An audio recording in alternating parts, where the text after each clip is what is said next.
My name is Denny Graham. I'm Vice President of the Roll-In Committee. Jeff Steinborn is the President, and hiding way back over there is Tammy Trimbo. She is the Treasurer of the Henderson Roll-In Committee. How many of you have ever been to our roll-in?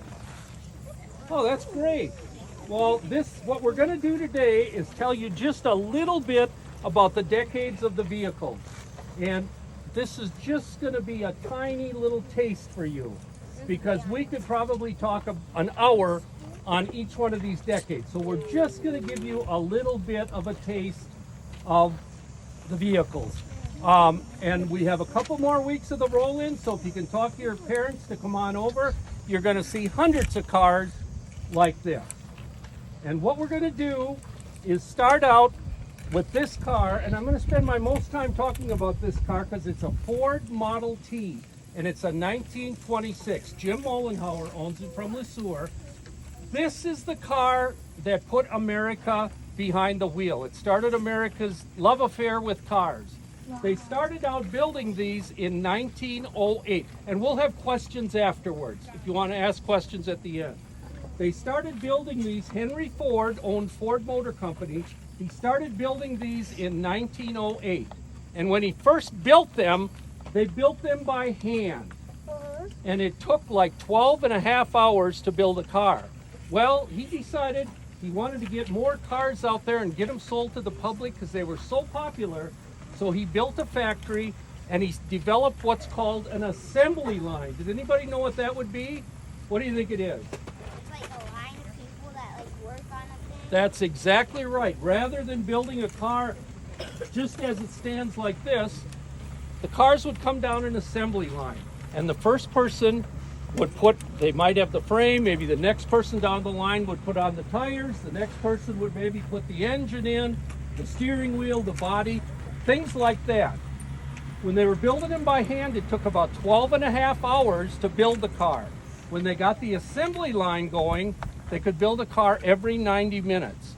And when you think about if they had factories around the country, they could put out hundreds of cars a day. In 1908, they could only build about 11 of these per month. And America at that time was very much agriculture. It was farming. And Henry Ford wanted to get vehicles to the farmers. And he made them like this with just one seat. He made a four-door. He could make a truck. And what was unique about them was at that time, our roads were terrible. There weren't hard surface roads like the parking lot here. It was all gravel roads and mud roads. In fact, if you were able to talk to your great or great-grandparents, they would probably say the vehicle they had before that, if we were to go in the decade before this, it would be a horse and buggy or a horse and wagon. This was the first opportunity for people to get cars. And once they got them on the assembly line and put them out, they could sell these cars for about $395 to $500.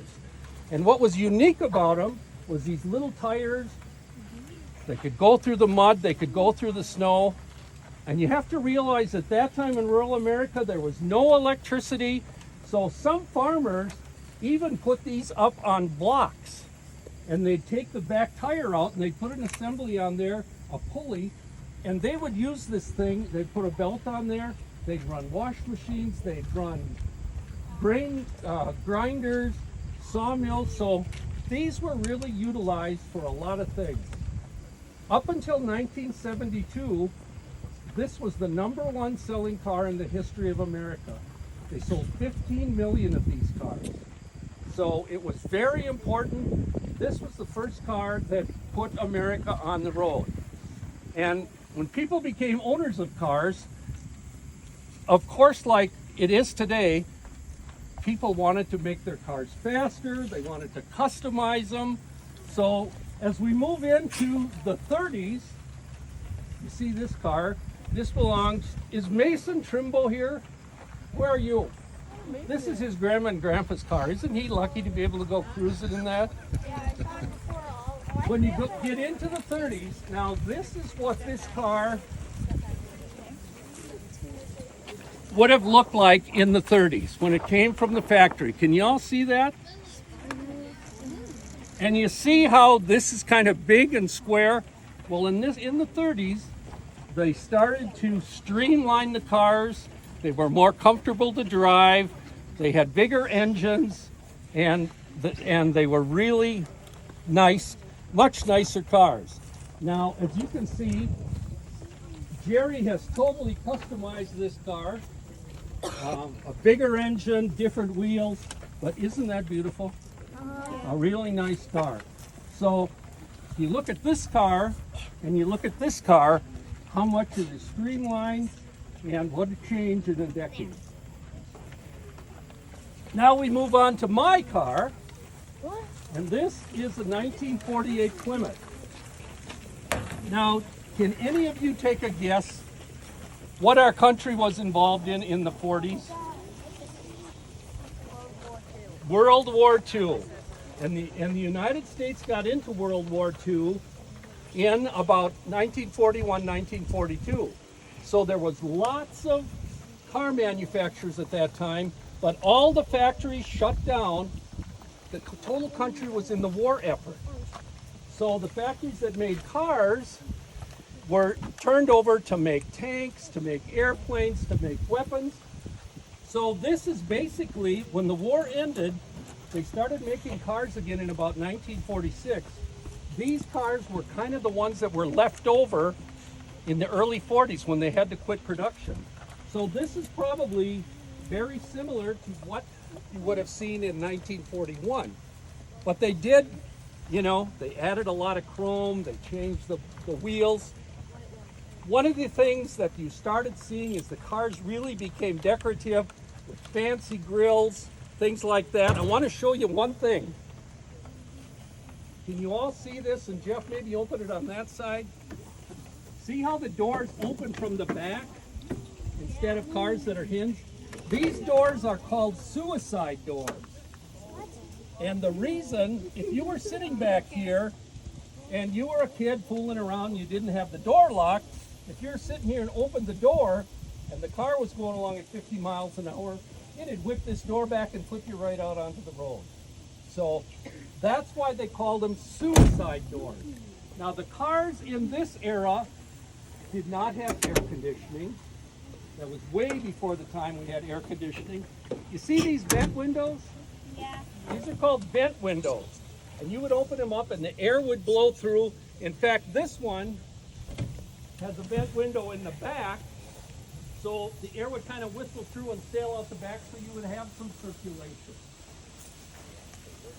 That's but until about 1949, cars were kind of in this style. But once we get into 49 and into the 50s, it was a whole new era in American automotive. Now, this is a pickup truck that belongs to Terry Bovey. As you walk by later, you can see what this truck looked like when he started fixing it up. But at that time, pickups were mostly for work. I'm sure a lot of your families have pickup trucks now that's like your family vehicle, where you have 4 doors and they ride real nice. Pickup trucks were used mostly for work, whether you were a farmer or a carpenter or whatever. They were used to haul things, take your livestock to market, whatever. This again is a good example of a customized truck. He wanted to personalize. It's got a bigger engine in, but it looks really cool. One thing I neglected to tell you, from the 38 to the 48, you can see where on that one the headlights are on the fender. Here again, they streamlined them and put the headlights, built them in. This car has turn signals. The earlier cars did not have turn signals on them. Now back in the 50s, this happens to be a 1959 restored Ford school bus. Back in the 50s, this was the time in America, the late 40s and the early 50s, where a lot of the one-room country schoolhouses were closing down. And I didn't recognize you. How are you? The country schools were closing down and the country kids had to be bused to town. At that time, in the 1950s, the average family had 5 kids. That was the average. So there was families with 8 kids, there was families with 10 kids, but the average family had 5 kids, and they had to transport them all to school. Now you can see, compared to the buses you ride every day, This is pretty basic. It doesn't have all the safety features, but it's really cool, don't you think? Yeah. This belongs to John Steer from Belle Plaine. As we get into the 50s, that's when things really changed in American automotive. In the 50s, the cars started becoming more streamlined. You can see that this is lower, it's a little wider, it's really classy. At that time, you could get a car with a variety of colors. You could go into your dealer, this car could have been green and black or red and white. This one happens to be indigo ivory, isn't it? Is that what color it is? What? Adobe beige. But you could get a variety of colors. Options started to come in like heaters, and power steering, and power brakes. But when anybody talks about cars of the 50s, the number one car that comes up is the 57 Chevy. This is probably the most popular car that was made in the 50s. One thing I just want to point out, this was a big thing that started happening in the 50s. You see this? This is just the windows that come together. There's no pillar in here. This is called a hardtop. Now there were sedans where you would have a pillar in here. There were station wagons. This is considered a hardtop. And this is probably one of the classiest cars of the 50s. But in the 50s, remember when I told you about the average family that had 5 kids? Well, as we started getting into the 60s, those kids were becoming old enough to drive cars. And they started selling a lot more cars to the younger people. This is an example of a car that was built by Chevrolet. It's a 1961. Move up here a little bit. This belongs to Tom Graham. Teddy bears. This is a 1961 Corvair, which Chevy built in the 60s. It's smaller, it's considered a compact car, and they were looking at building a car that maybe got better mileage, it's a little smaller. Mrs. Luna, I want you to look at the engine in here. All right. This is a little different engine. Can you all see?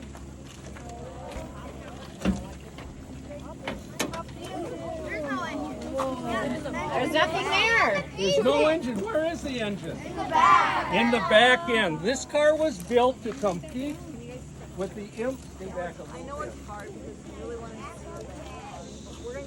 This car was built to compete with the Volkswagen Beetle that in 1972 became the largest selling car in America. So the engine was in the back. They built these for about 5 or 6 years. This was also a time when safety issues came into effect.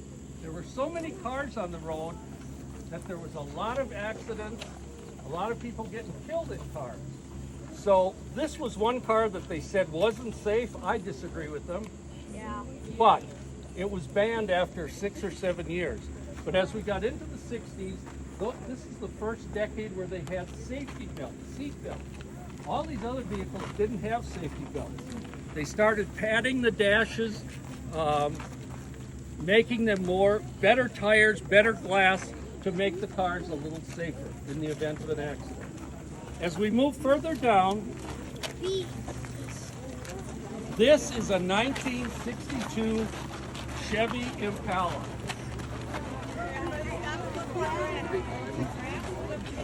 Let me get through here. Now again, as you look at this, what did I tell you this was called? Remember? A hardtop. There's no pillar going up and down in here. And as you can see from the previous cars, this one is wider and lower and sleeker. And it drove really nice. This was typical of the cars of the 1960s. Now I want to tell you, I'm going to jump ahead just a minute. You see the red car down there? Yeah. That's a 1970 Mustang. But the Mustangs came out in between 1964 and 1965. They were called pony cars because they had a long hood and a short rear deck, and they were just super popular with the younger generation. Ford once again sold a ton of those. And it spawned a whole bunch of cars by Chevrolet, the Camaro, the Pontiac, the Firebird, by Plymouth, the Barracuda, that were called pony cars. And they were just loved by the younger generation. And again, a lot of them got customized. They put bigger engines in them, and they were just a real hit. Another brand of car that was done in the 60s became what they call muscle cars. They were simple cars with big engines, high performance. And as we get into the next car, this one, I forgot to tell you, this is Jeff Steinborg's car. This is Lauren and Jan's car over here. Lauren Balls, Jan Henderson. How many of you are familiar with the Roadrunner cartoon? You've all seen that one.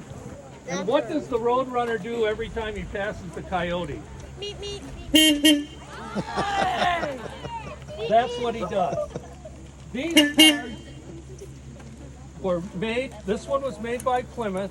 Very simple, not a lot of chrome, not a lot of options on it, but it was extremely fast and high performance, and the young people just loved these cars.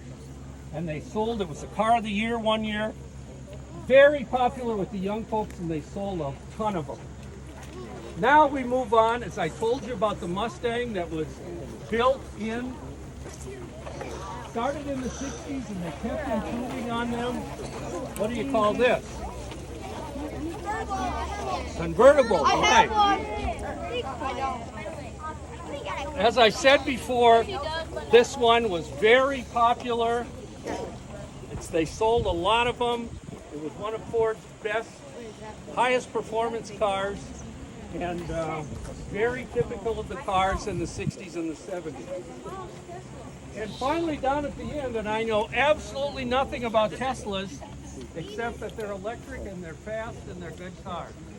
So, that's kind of pretty much all I have to say. All the owners will stand by their cars. This is just a very brief cut so you can see how the vehicles evolved through the generations. And does she want to say anything quick about that one? You have anything you want to say? So if you look at the, all right, boys and girls, listen up. Just real brief. Listen, and then you're going to break them with your class to go look at the cars. So just listen to her, and then Mr. Graham will talk one more time about what's new. So as you can notice, there is no motor in the front, and there is none in the back. The batteries are on the bottom, so there's lots of room. We got a front in the front and everything. Everything is basically, you can use your iPhone or any type of smartphone to open the doors. Everything is just electronic. We have solar panels at our house, so then we just can charge it at night nice and easily. And it gets about 326 miles per charge, so we can go long term on this one. Okay, so Now, install the best of the work into our classes. sure, and each one of the owners will stand by their vehicle. You can come by and ask any questions you want.